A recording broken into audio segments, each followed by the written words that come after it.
Na, nakita na kami ni Tita Sean. Nagpapahinga na nga ngayon eh. Mukhang napagod. Sayang, hindi kayo nakita. Sige, Sean. I'll call you again, okay? Bye! Oh, Leo. Yeah, I heard we have a guest. Nandito raw ang Tita Sean mo. Yes, nandito siya. Nagpapahinga na sa guest room. Sayang, di kami nag-abot. Oo nga eh. Pagod na yata.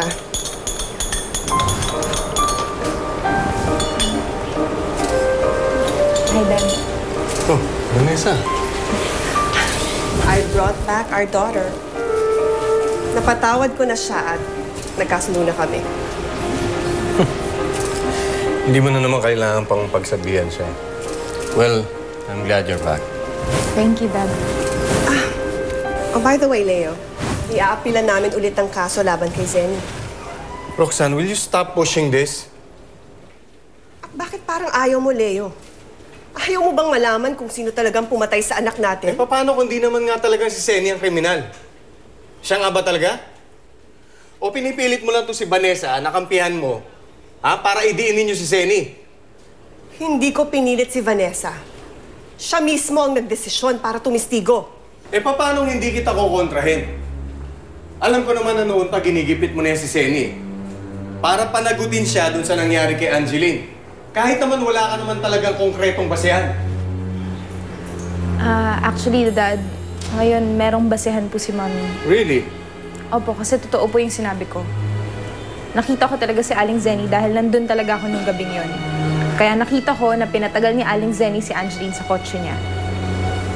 Hindi po ako nagsisinungaling.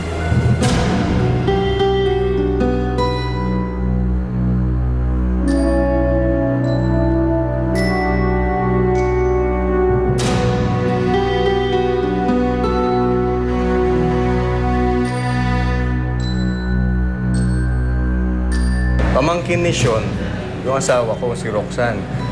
At nasisiguro kong hindi niya i-deny yun. Tumawag ako sa opisina kanina. Kanina ka para umalis. May nilakad lang ako. Sa presinto? Hindi ba sinabi ni Aling Sean dati sa atin na ipapaampun niya ang kakampal ni Lyra sa pamangkin niya? Kailangan ko lang naman si Vanessa dahil kailangan ko siyang tumistigo laban sa tunay niyang ina. Kapag naipakulong ko na ang nanay niya, I don't want to have anything to do with her. Anong ginagawa mo dito? Nung huling nag-usap tayo, nagalit ka sa akin dahil kay Lyra. Friends? Kasi kung iisipin mo mabuti, bakit di pagkakailala ka mag-anak niya si Roxanne? Pagkatapos, di ba magkaedad yung Lyra at Vanessa?